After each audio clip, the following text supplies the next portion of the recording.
And you breathe and you see that it is possible. Don't think that it is usual. No, it is not an usual thing. That is just the grace of God. That is the mercy of the Lord. There are people who try to work up and they work up and they sit and then they are work after a few minutes and it is not possible for them.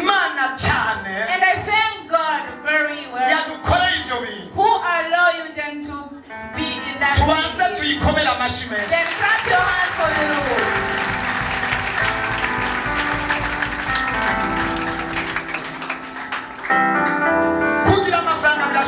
To have money, it is possible. To have a family is possible.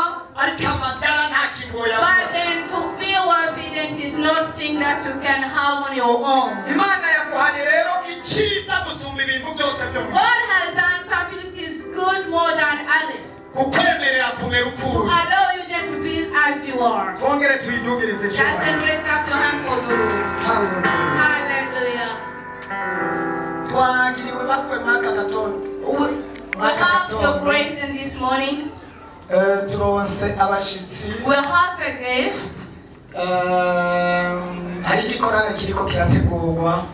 Then we are planning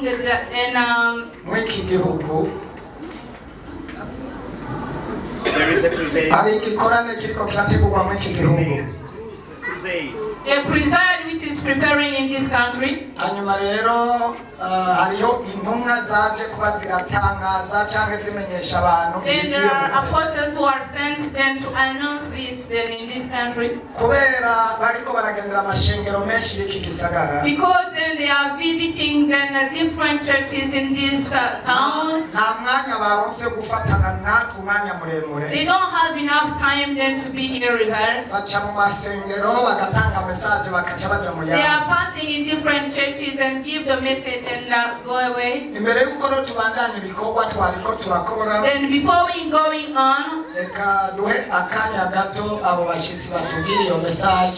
let's start and give time to our guests and to give us that message. Hanyuma bahejeje iyo message. And after giving us that message, tuca tubandanya na program. we are going then to go on with our program. Dusaba abana babanze baturindire gato ko baca bagenda muri Vivante muri Roche n'ahandi. They heard that they are going to continue then to dukomera amashyi umwami mu kwakira abo bashyitsi. They are coming our hands now to receive our gifts.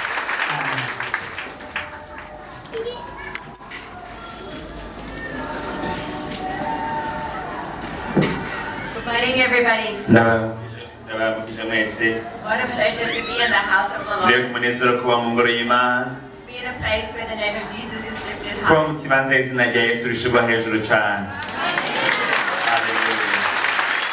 So much, Pastor, for giving us some time. murakoze cyane mwongere kuduha uyu mwanya wo kuba hano hantu turabishimye cyane.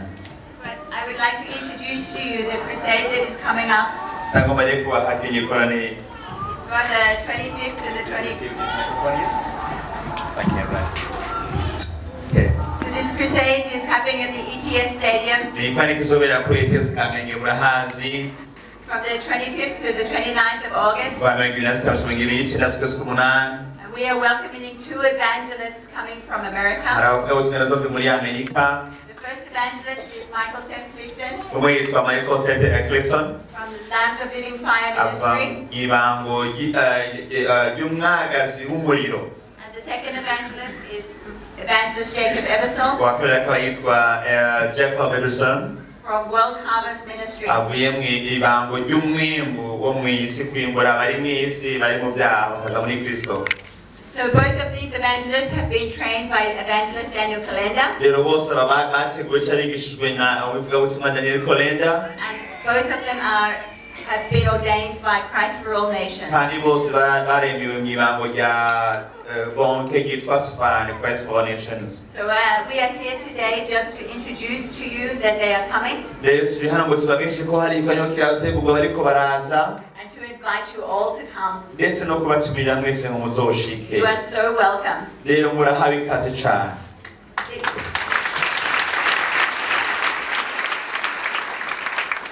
We invite you to bring your unsaved neighbors, Turabahatumira gutumirira abadakijijwe babanyi banyu, your unsaved relatives, abo muvukana abadakijijwe imiryango, your friends. abagenzi banyu. Everybody is welcome. Umuntu wese arahawe ikaze cyane.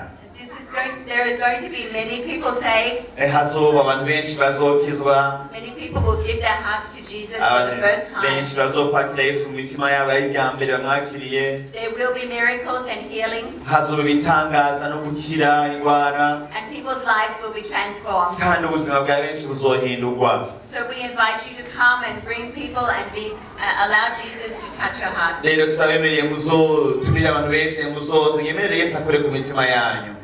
Further to this, we are inviting you to be involved in counseling. Ikindi twabasaba uretse ivyo no kugira uruhara mu bijanye no kuba abahanuzi mu gikorane. We are looking for volunteers from the churches Turakeneye abakorerabushake bitanga mu bavuye mu mashengero atandukanye. who will be willing to come and hand out a gift from the evangelist, Bazoba bakeneye bashaka gutanga kano gatabo k'ubuvugabutumwa a booklet for the new believers bagahabwa uwakiriye Yesu, that will tell them about the Bible and about how to go to church, how to pray. ababwira ibijanye na Bibiliya ngene muja gusenga ndetse ngene umuntu asenga ari wenyene. In addition to this, at the back of the book, there's a decision card. Hakaba n'agakaratasi gahabwa ubufasha ingingo. And we would like your help to get the new believers to fill out the decision card. aho muzofasha abo bizeye Yesu kuzuza kano gakaratasi. The decision card will come back into the local church. rero agakaratasi kashagaruka mu mashengero y'iwacu hano i Burundi tugumane. And we are hopeful that the local church will be able to follow up the new believers. ivyizigiro nuko mwega amashengero y'ubundi muca mukurikirana abo bakiriye Yesu bashasha. So if you come and volunteer, rero hamwe uje ukitanga mu bandi, you will bring back the information to your pastor, urukaratasi uzowanditse ko uzocubuzanira umwungere wawe hano mu rushengero, and this church will receive many new believers. maze ishengero rizoba ryarungitse abandika benshi, rizoronka abizera benshi bagaruka muri iryo shengero bakaregwa n'umwungere. So there will be training for people who would like to volunteer as a counselors. rero hagiye gutangwa n'inyigisho z'abantu bazoba bashaka kuba mu bazoba bariko barandika bakira umwami Yesu. We'll let you know. rero turifuza yuko mubimenya kandi mukahaba. So that is all the message that we have for you today. nibwo butumwa bwanyu no munsi. But we'd like to thank you for having us here. twagomba cyane kubashimira kuba mwatwakiriye hano hantu. And if it's all right, I will ask Jesus to bless you. rero nimba mwonyemerera nosaba Yesu akabahezagira. Yes, Lord. I thank you that this is a place where people come, ndagushimira ko ikibanza abantu bazamo they give their hearts to you, bakamuha imitima yabo and that they're restored, kandi bagakomezwa muri bo, that you make new lives, Lord. ukarema ubuzima bushasha muri bo, Where people are transformed from being broken and to being whole. aho abantu bava mu kuba mu bukene bakaba abantu bakwiye bahagaze bashikamye. Thank you for the blessing this church is to Bujumbura, urakoze ko wazanye ishengero n'umugisha waryo hano i Bujumbura to the nation of Burundi. ndetse mu gihugu cy'Uburundi kabera umugisha. And I ask that you would multiply, ndasenga ngo ushobore no kugwiza cyane, that you would fill, wuzuze, that you would grow, ngo ukuze, that you would strengthen, ukomeze, that you would just overflow in this church. uzane umusesekara muri uru rushengero. That your Holy Spirit would flow here in waves upon waves. mpemu yera aze hano mifunda myinshi cyane itere muri uru rushengero, And there would be great life in this church. maze haba ubuzima bukomeye budasanzwe muri uru That rushengero. would be an honor to you, Jesus. hari byose biguhisha icyubahiro mwami Yesu. We ask this in Jesus' name. tubisenze mu izina rya Yesu Kristo. Amen.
kimwe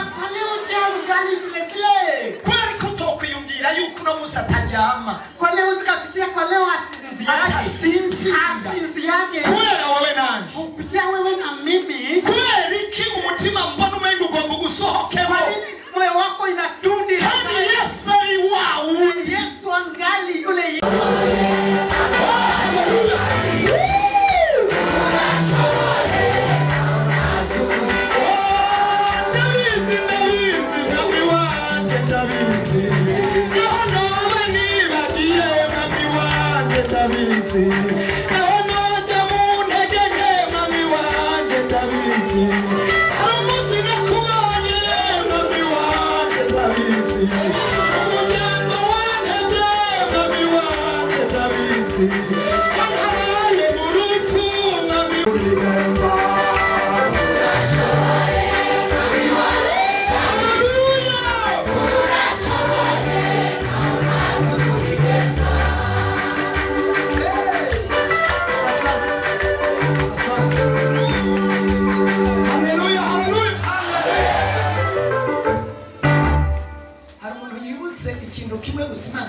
Yesu yoba yarakoze. Yesu aliyomtendea.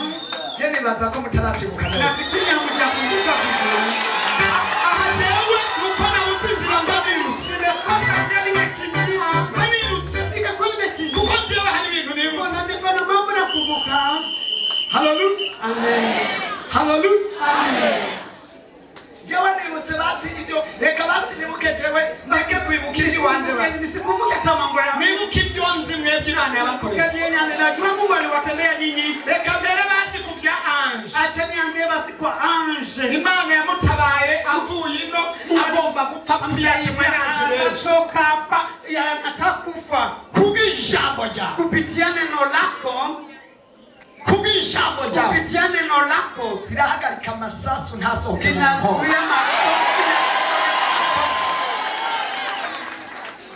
Uziko numva imwe mu yo kuririmba ya Jennifer.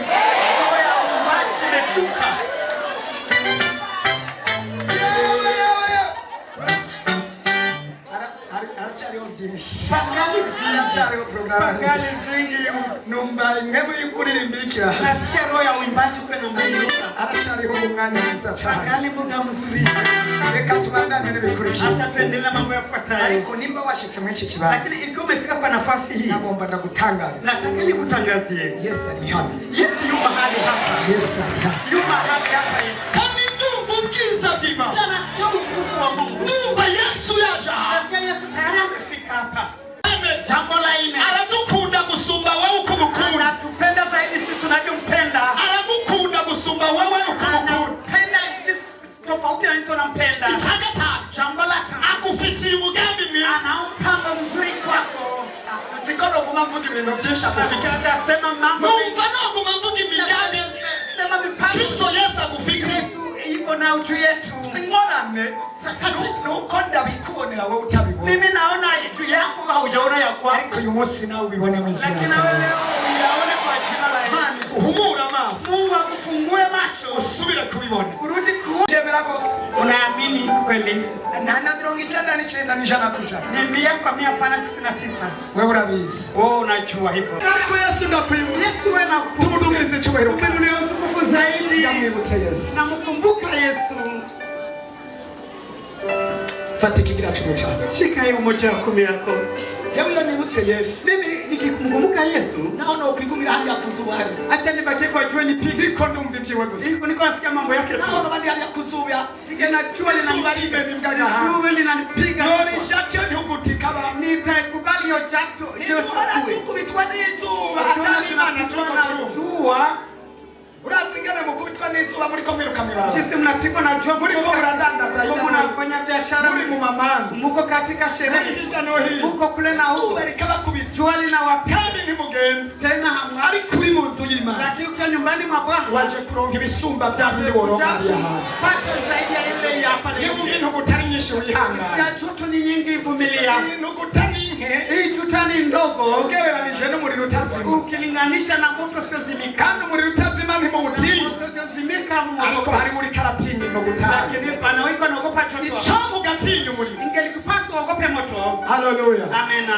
niba reka dufate aba protocol batanga Acha wale na salama wa pale bahasha. fati iryo shikanwa ryawe Shika hiyo sadaka ya. fati icyo kigira cumi Shika hiyo moja. ugishiremo iyo bahasha Uweke ndani hiyo bahasha. ngomba ntongerere ku icyo kigira cumi Kunuia hiyo moja. mu buzima bwawe Kwa maisha yako. ugomba kuroranirwa Kama unataka mafanikio. ugomba gutera imbere Kama unataka maendeleo. ugomba umugisha Kama unataka baraka. ugomba gushika kure Kama unataka mbali. ugomba kuzoba ugiciro Kama unataka uwe wasa. wirinde Ujichunge kugunga Imana kumwilia Mungu. cyo bita ikigira cumi Hii moja ya 10. ngoma nibuka umukozi Mimi w'Imana nakumbukaga mtumishi wa yitwa Mungu. Munongo wo muri Kongo Anaitwa Munongo huko Kongo. yatubariye ngo Ametuambia hivi. Imana iguha Kama Mungu amekupa kitu. amafaranga Pesa. ibihumbi ijana Kama 1,100. irikubwiye ngo Amekuaina kwa ibihumbi 90 hiyo 90 ni iby'iwawe ni vya kwako. ariko ibihumbi 10 Hii 10,000 binjanira hariya mu nzu y'Imana nipelekeeni hekaluni mwa Bwana. hariya mu rusengero Pale hekaluni mwa Bwana. ugaca ufata ibihumbi 90 Kamata sasa 90 ukamira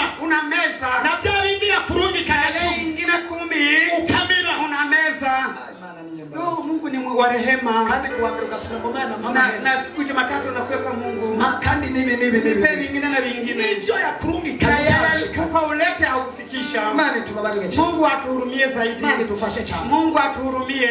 nimba ugomba ko Imana igukunda Kama unataka Mungu akupende, umwizigirwa mu ijambo uwe rye mwaminifu kwa neno la Mungu. umwizigirwa Uwe mwaminifu. kandi kigira 10 n'ikiba gito Tena moja 10 si haipage ndogo. cyoba gute kandi ari kimana Kwa yaguha ndogo tena Mungu amekupa hiyo hiyo. umwizigirwa kuri bya Uwe bindi mwaminifu kwa yale yale. nawe umutima uri kurakwereka Kama ile Mungu anakuonesha. yuko hari amahera yaguhaye Pana pesa Mungu alikupa. kandi ntiwayatangiye Na wewe kuyatoa. mugabo waje kurondera igitangaza Na umekuja ili kutafuta muujiza. kandi uragomba ari ibintu bikomeye Imana igukorera Eti pana mambo makubwa Mungu banza anafanya. umwizigirwa ku bya mbere Endelea kwa uwe mwaminifu kwa mambo ya kwanza. uraza kubona igitangaza mu mwanya Na ukurikira baadaye utaona muujiza muda ufuatao.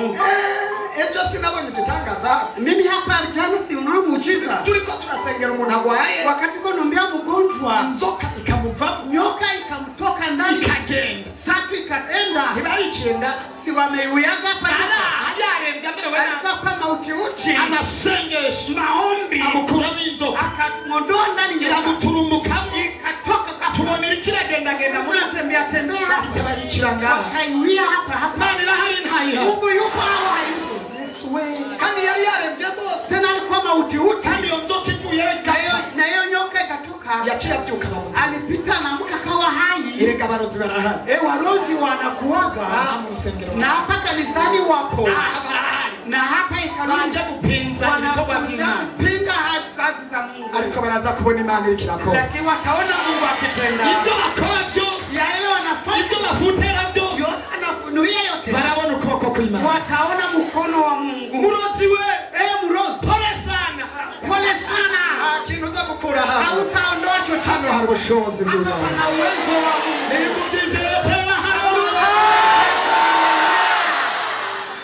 nivyo waje gufutera turabyica Na yale unaenda kuja kufanya kuyaua. nk'uko inzoka twayishe Kama vile nyoka tumeiua jana. hano kwitapa inzoka Hapa kwa tapi tumeuya nyoka. yavuye mu gitenge cy'umuntu Ametoka arambara kwa kitenge cha imusohokamo ikaondoka.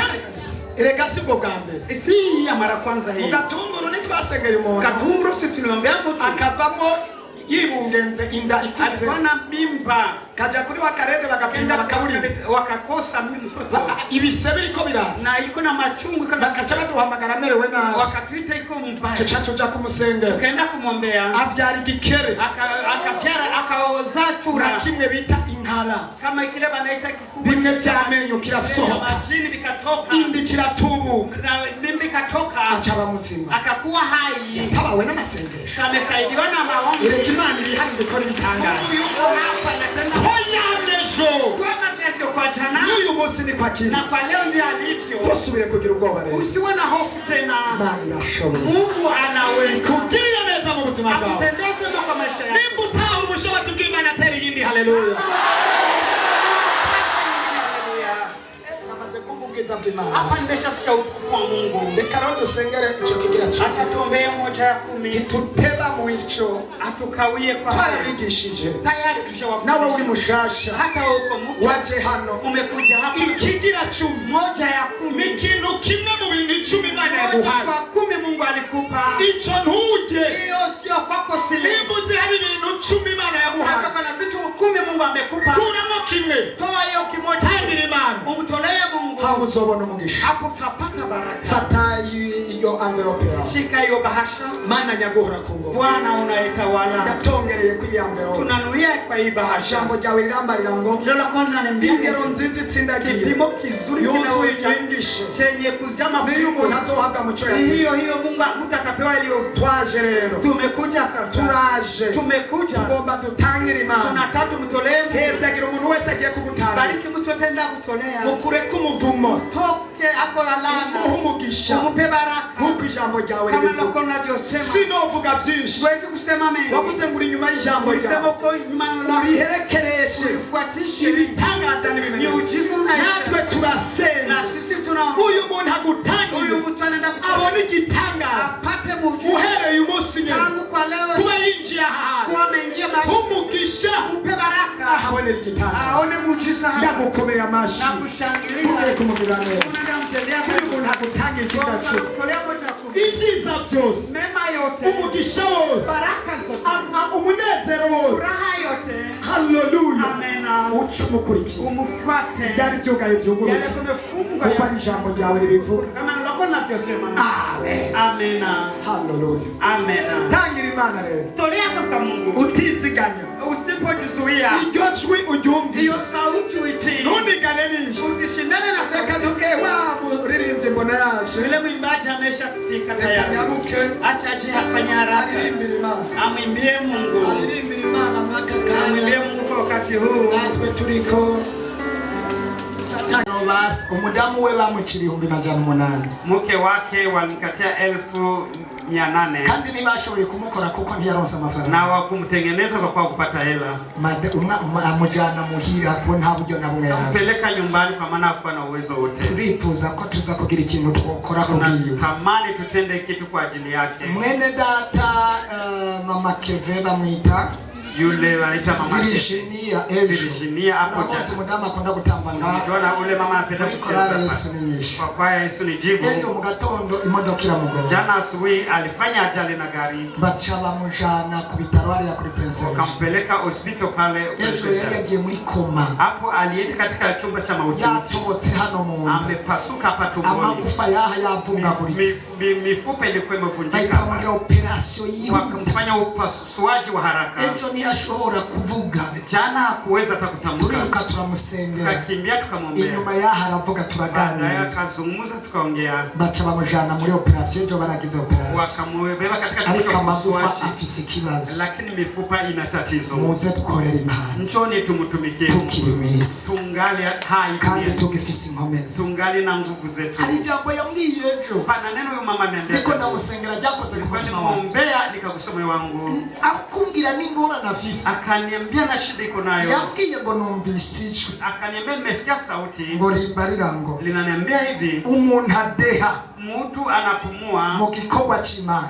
Mwenye anafanya udhaifu kwa kazi za Mungu. Umuntu adeha Mtu anafanya udhaifu kwa kazi ya mu Mungu. gikorwa Kwa cy'Imana. kazi ya Mungu. Ngo ni inshuti y'utikiza.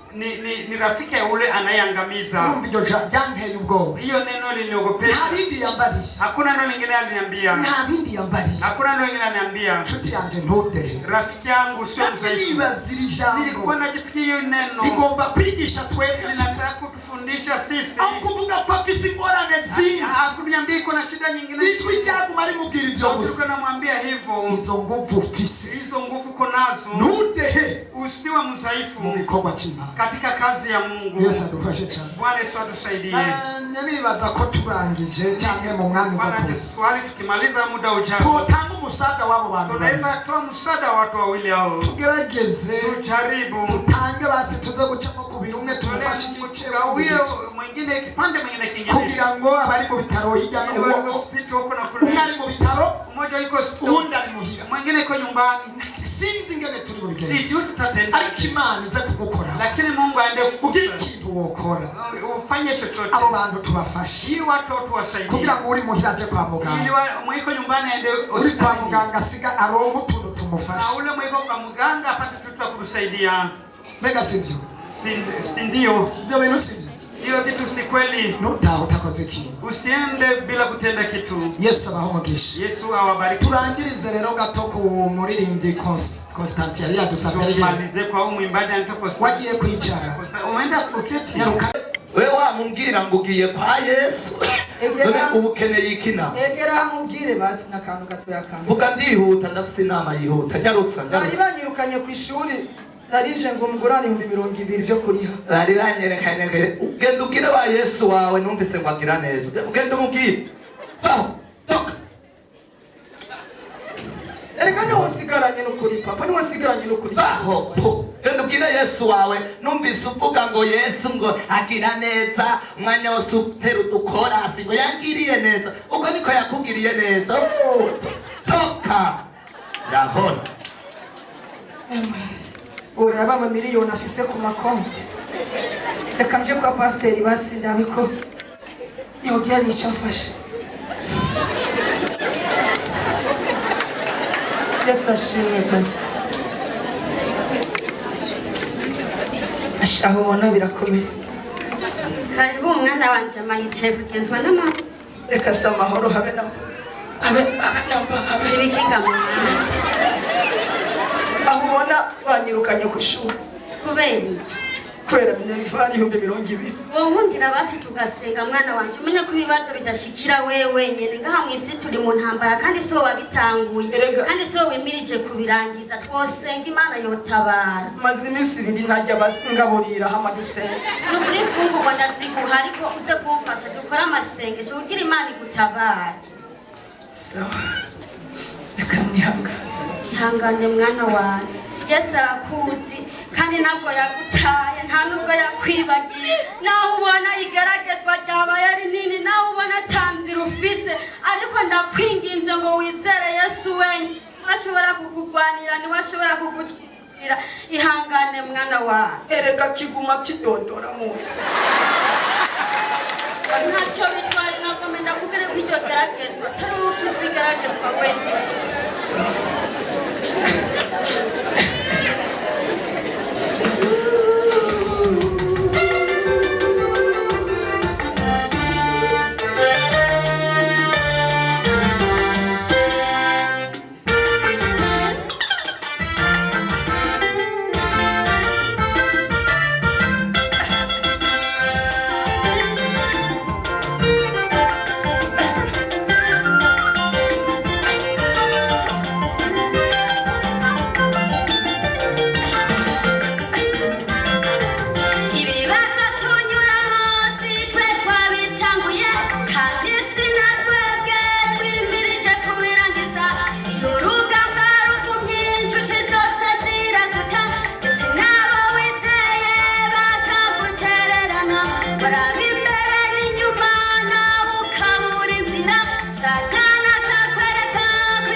kuchichala mugenzi wanje manigashe chanzo igatabara Yozefu bene wabo bashatse kumwica Imana iramurinda ntacyo yabaye ihangane mugenzi urwaye urimo igeragezwa rirarusha ihangane mugenzi igeragezwa rirarusha